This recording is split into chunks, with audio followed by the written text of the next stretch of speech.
Assalamualaikum warahmatullahi wabarakatuh. Shalom, Om Swastiastu, Namo Buddhaya, salam kebajikan, salam sejahtera bagi kita semua. Pada kesempatan ini, kami ingin membahas analisis kami mengenai dokumen sekunder dari PT Agung Podomoro Land atau dapat disebut dengan APLN. Namun, sebelum masuk pembahasan, perkenalkan, kami dari kelompok 6 mata kuliah Sistem Pengendalian Manajemen D, jurusan Akuntansi Universitas Diponegoro. Kelompok kami beranggotakan Grace Kristi Purba, Naomi Maharani, Rizky Kurnia Mulyadi, Salma Maharani Yola Putri, dan Fareza Andrew Bintoro. Namun sebelum masuk kepada pembahasan, berikut adalah profil dari perusahaan Agung Podomoro Land.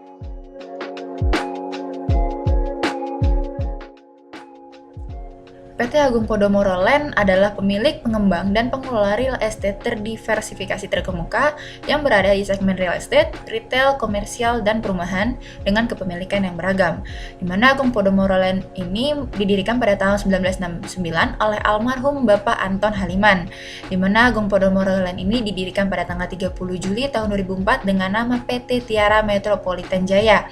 Yang mana pada tahun 2010 para pemegang saham perusahaan menuntaskan proyek restrukturisasi perusahaan di mana dilakukan transfer penguasaan terhadap 6 pengembangan berikut, di mana ada perusahaan induknya yaitu APLN, nama entitas terdaftar pada Bursa Saham Indonesia atau IDX dengan nama APLN.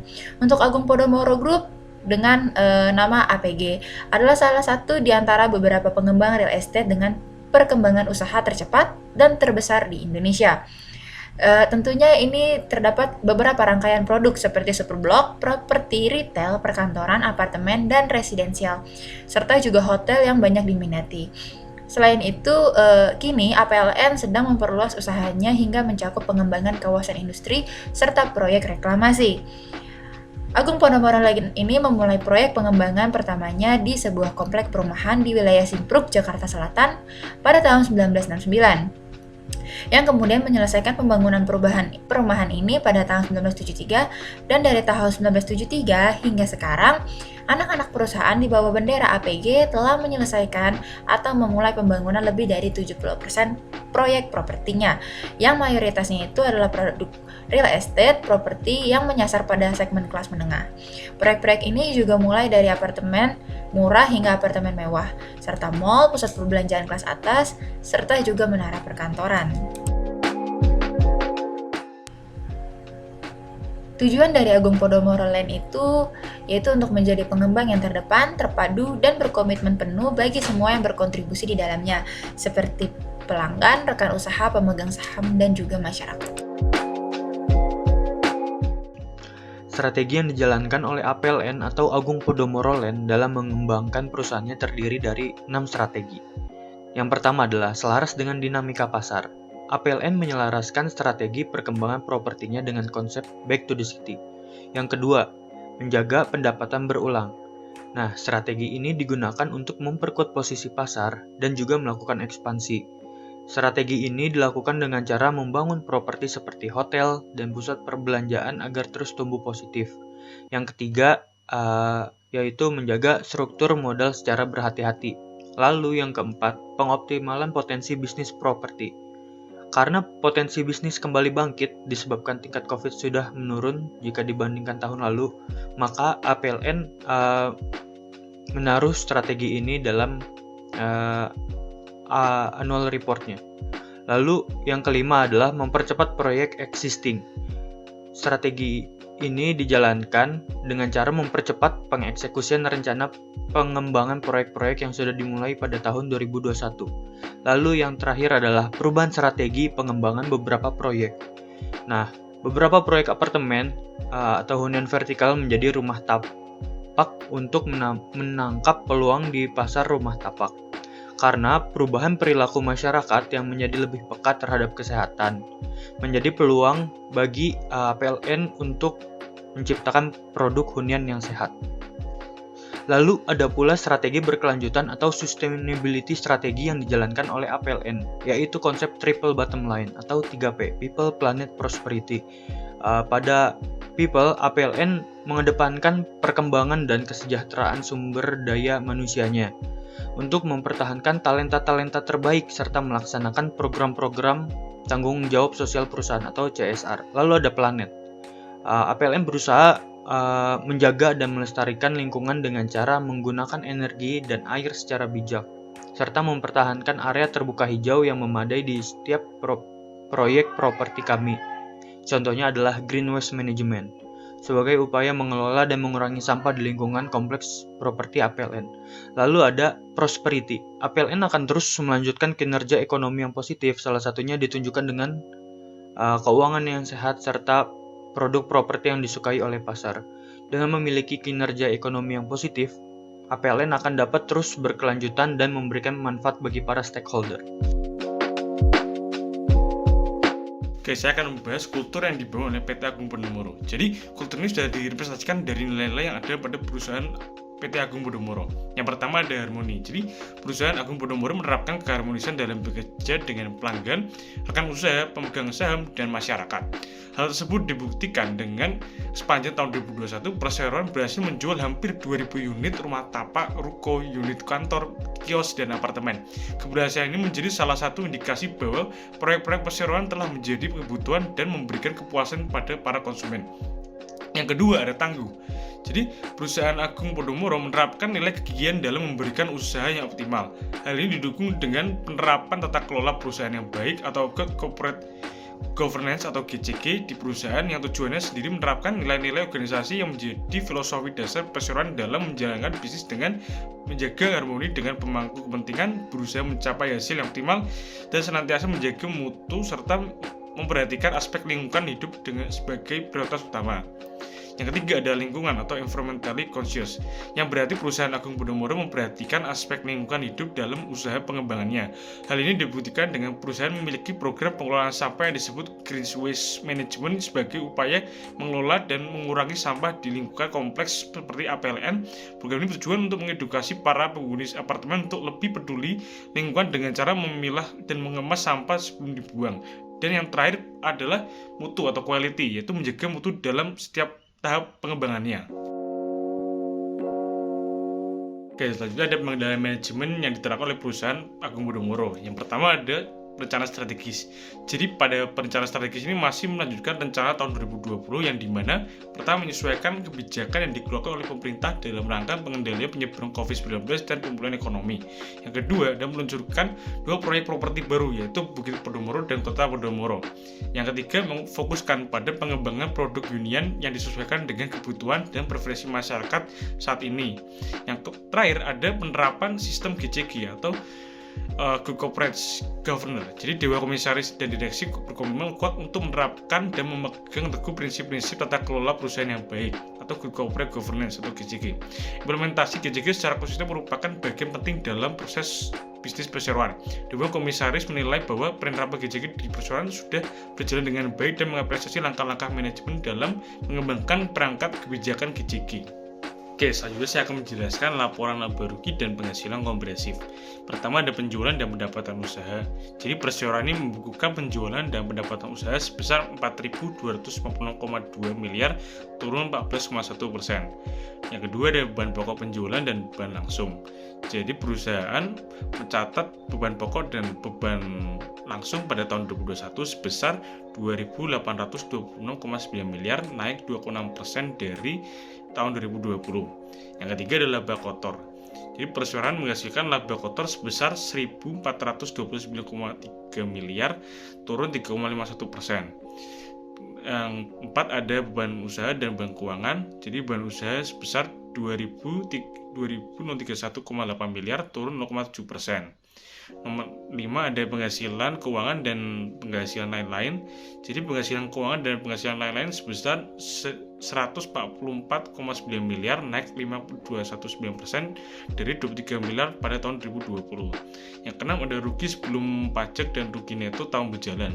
Jadi perusahaan mencatat rugi sebelum pajak sebesar 457,6 miliar dan beban pajak penghasilan neto sebesar 27,6 miliar, naik 26% dari 2,69 miliar daripada tahun 2020. yang menghasilkan rugi tahun berjalan sebesar 485,2 miliar dibanding laba neto sebesar 180,1 miliar pada tahun 2020. Yang ketujuh adalah rugi komprehensif lain-lain dan jumlah komprehensif tahun berjalan. Mencatat rugi komprehensif lain-lain neto sebesar 64,4 miliar, turun 2,52%. Jadi dengan demikian perseroan membukukan jumlah komprehensif tahun berjalan sebesar 545 miliar dan pada tahun 2020 mencatat laba komprehensif sebesar 99,3 miliar. Oke, selanjutnya ada manajemen kompensasi. Jadi perusahaan APRM melakukan rekomendasi bagi Dewan Komisaris ditetapkan oleh RUPS. Secara umum rekomendasi Dewan Komisaris ditetapkan berdasarkan tugas, tanggung jawab, dan wewenang anggota Dewan Komisaris dengan mempertimbangkan kemampuan keuangan perseroan dan standar gaji profesional di industri jenis.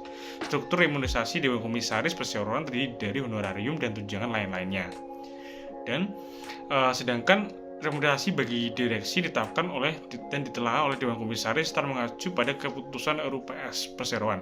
Besaran remunerasi masing-masing anggota direksi ditentukan dengan mempertimbangkan kinerja dan pencapaian target individu, kinerja dan kondisi keuangan perseroan, standar gaji profesional dan pada sektor industri atau skala usaha sejenisnya, serta faktor-faktor yang lain yang relevan. Dan mempertimbangkan kondisi di tahun 2021 yang belum sepenuhnya pulih dari dampak pandemi COVID-19, RUPS tahun 23 Juni tahun 2021 menetapkan tidak ada kenaikan paket remunerasi bagi masing-masing anggota Dewan Komisaris dan anggota direksi untuk tahun 2021. Oke, selanjutnya saya akan membahas pengukuran kinerja. Jadi APRM ini mengembangkan sistem pengelolaan kinerja untuk mendukung strategi pencapaian target usaha yang telah ditetapkan. Jadi pengelolaan kinerja karyawan dilakukan selaras dengan target korporat yang diturunkan ke target pimpinan direktorat, target pimpinan unit usaha hingga target individu. Dengan menyelesaikan target-target tersebut diharapkan dapat menyatukan langkah dan mempercepat pencapaian target-target perusahaan. Untuk meningkatkan efektivitas dan objektivitas dalam penilaian kinerja pada tahun 2021, APRM membangun program Performance Management System atau PMS yang berbasis teknologi untuk melakukan penilaian kinerja berbasis pencapaian indikator kinerja utama atau KPI, kompetensi inti dan kepentingan dan kepemimpinan. PMS telah diterapkan di beberapa unit usaha untuk meningkatkan pemantauan pencapaian kinerja terintegrasi. Melalui PMS, perseroan dapat melihat celah atau gap yang terjadi dalam pencapaian target kinerja dan dapat deteksi lebih dini sehingga dapat segera diatasi.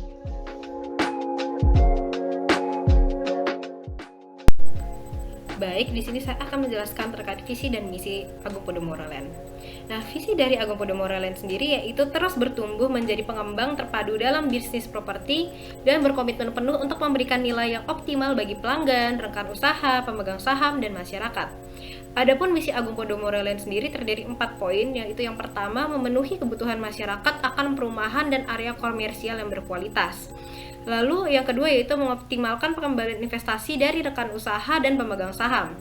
Lalu menjadi perusahaan pengembang yang mampu memberikan nilai lebih bagi para karyawan.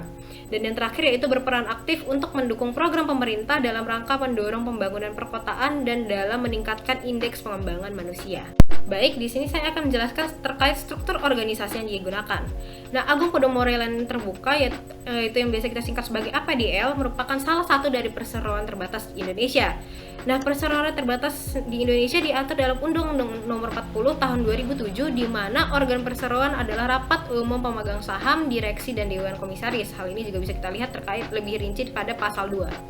Nah, mengacu pada teori agensi, hubungan sebuah agensi hadir karena pihak prinsipal, dalam hal ini adalah dewan komisaris, memperkerjakan serta memberikan wewenang kepada sekumpulan agen, yaitu dewan direksi, untuk menjalankan tugasnya. Nah, dewan direksi sendiri membawahi berbagai departemen, mulai dari pengembangan bisnis, manajemen proyek, pemasaran, keuangan hukum, serta komite-komite yang terdiri dari audit internal, anggaran, remunerasi, kinerja, dan audit investigasi. Nah, adapun komite-komite yang dibangun ini merupakan upaya APDL untuk menerapkan good corporate governance. Nah, pemisahan departemen sendiri dilaksanakan agar mereka dapat menjalankan fungsi, tugas, dan tanggung jawabnya secara independen, sehingga dapat disimpulkan Agung Podomoro Land merupakan perusahaan dengan struktur fungsional.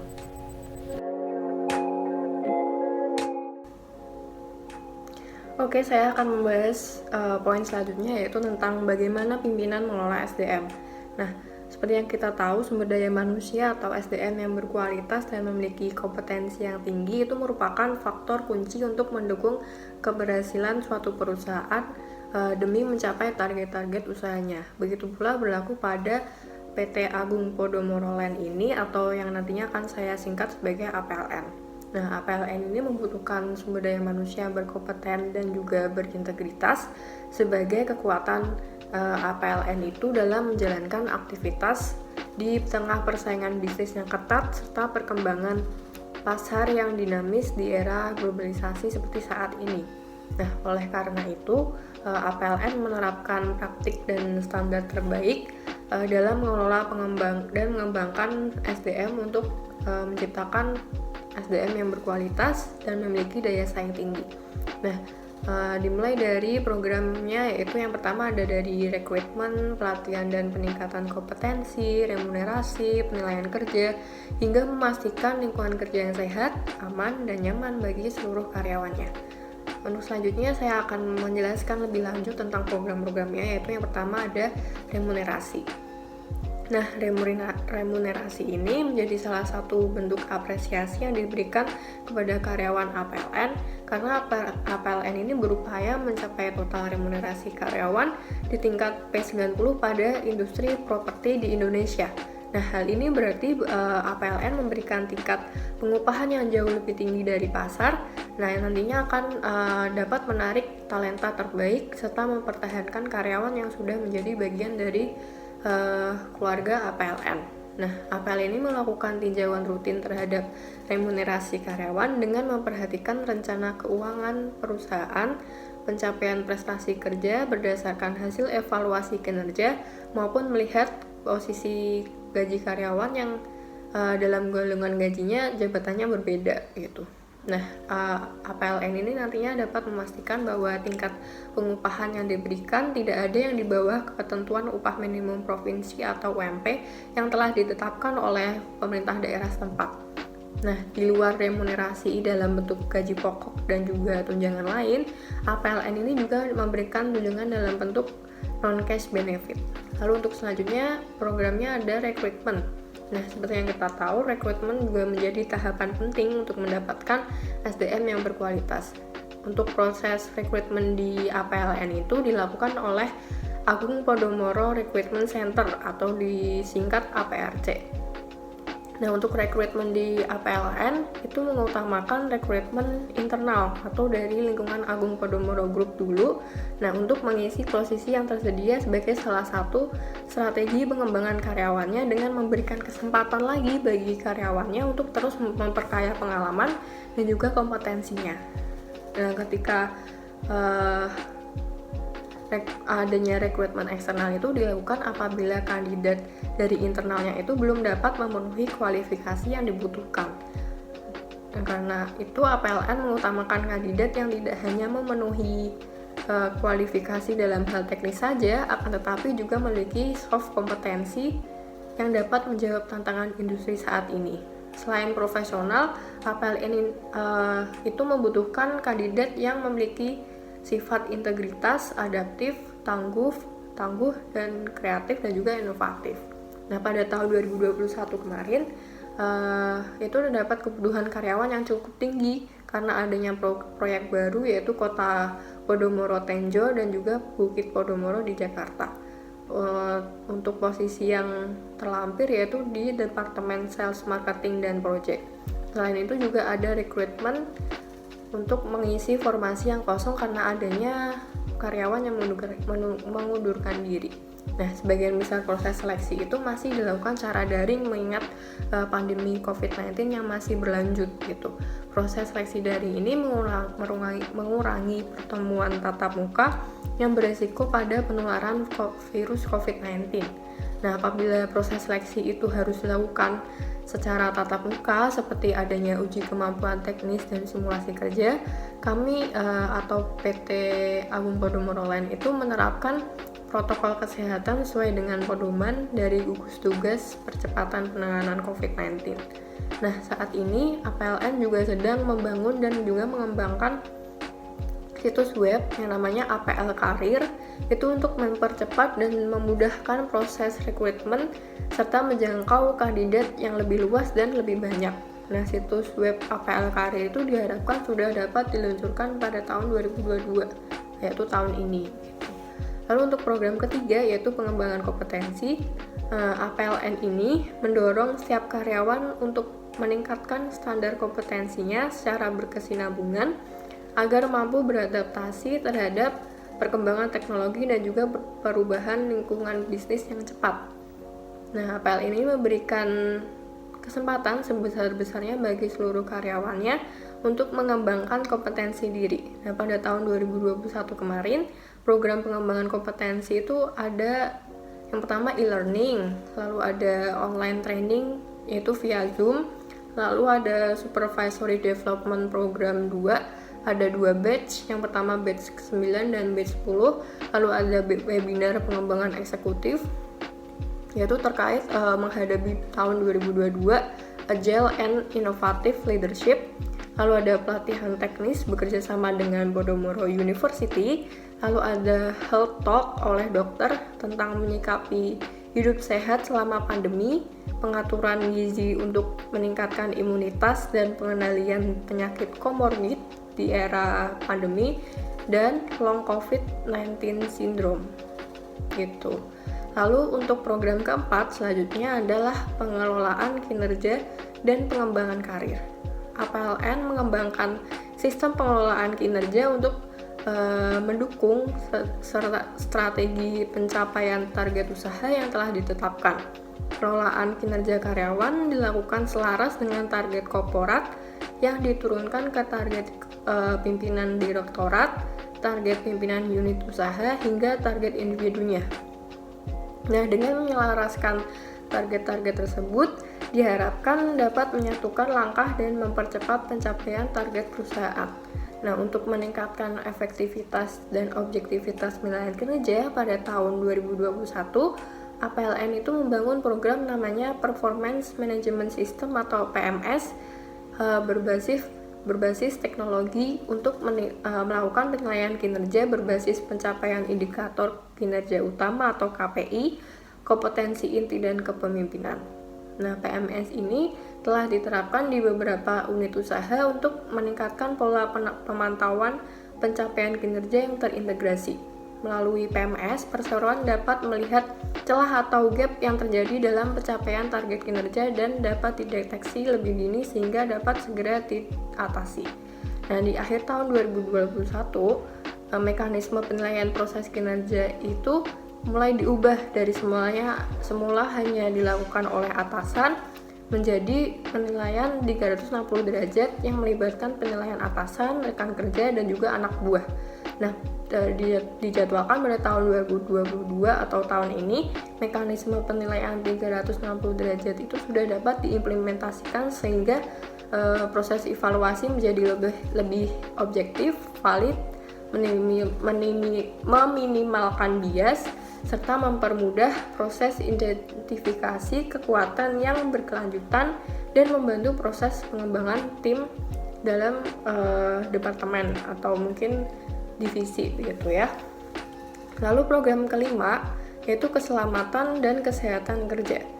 Seperti yang kita tahu, aspek keselamatan dan kesehatan kerja atau yang sering disingkat K3 ini adalah prioritas utama dalam setiap kegiatan operasional suatu perusahaan, tak terkecuali APLN ini. Nah, APLN ini meyakini lingkungan kerja yang aman dan nyaman serta tingkat kesehatan karyawan yang prima akan meningkatkan produktivitas kerja. Nah, perseroan mewajibkan seluruh karyawan mematuhi kebijakan dan prosedur operasi standar yang berkaitan dengan K3 untuk mencegah terjadinya insiden, kecelakaan kerja, hampir celaka atau near miss, dan penyakit akibat kerja. Setiap karyawan wajib menciptakan dan menjaga kebersihan, keamanan, dan kenyamanan lingkungan kerja, menggunakan alat pelindung diri atau APD, dan alat pengamanan kerja atau APK sesuai kondisi pekerjaan yang dilakukan, serta tidak melakukan kegiatan yang dapat mengganggu konsentrasi karyawan lainnya dalam bekerja. Nah, untuk memastikan keselamatan kerja, setiap aset properti APLN memiliki safety officer yang memiliki kualifikasi ahli K3 umum di bawah Departemen Operasi yang bertanggung jawab terhadap seluruh aspek pekerjaan termasuk K3 di gedung tersebut. Nah, Departemen Operasi ini juga menyelenggarakan latihan kebakaran secara berkala, dan melaksanakan induksi keamanan dan sebagainya. Terima kasih. Untuk selanjutnya akan dilanjutkan oleh teman saya. Baik, saya akan menjelaskan terkait dengan kelebihan dan kelemahan dari Agung Podomoro Land. Yang pertama, Agung Podomoro Land itu memiliki kelebihan dalam pengalaman di dunia properti selama lebih dari 40 tahun. Lalu, kelebihan yang kedua adalah Agung Podomoro Land itu memiliki berbagai macam penghargaan, sertifikasi, dan ISO. Lalu yang ketiga, Agung Podomoro Land ini memiliki resources seperti manusia dan modal yang mumpuni serta didukung oleh sistem yang sudah matang. Lalu yang keempat, memiliki kredibilitas atau kepercayaan atau biasa disebut sebagai goodwill yang baik atas proyek-proyek yang sudah atau akan berjalan. Lalu kelebihannya yang terakhir, Agung Podomoro Land ini memiliki ekspansi lokasi yang sangat strategis di Indonesia. Lalu selanjutnya adalah kelemahan, di mana kelompok kami menemukan sebanyak 5 kelemahan dari Agung Podomoro Land. Yang pertama itu adalah harga yang ditetapkan atau diberikan oleh Agung Podomoro Land itu cukup tinggi jika dibandingkan dengan developer lainnya. Lalu yang kedua, proyek pembangunan yang masih terfokus hanya di wilayah Jakarta dan Pulau Jawa saja. Yang ketiga, kelemahannya itu dalam manajemen waktu yang seringkali tidak tepat sehingga serah terima pembangunan tidak tepat waktu. Lalu yang keempat, unit yang dijual itu tidak ada di stok sehingga pembeli harus melakukan inden dan menunggu hingga sebanyak 2-3 tahun. Lalu kelemahan yang terakhir itu adalah tingginya raw material yang dibutuhkan untuk membangun suatu proyek.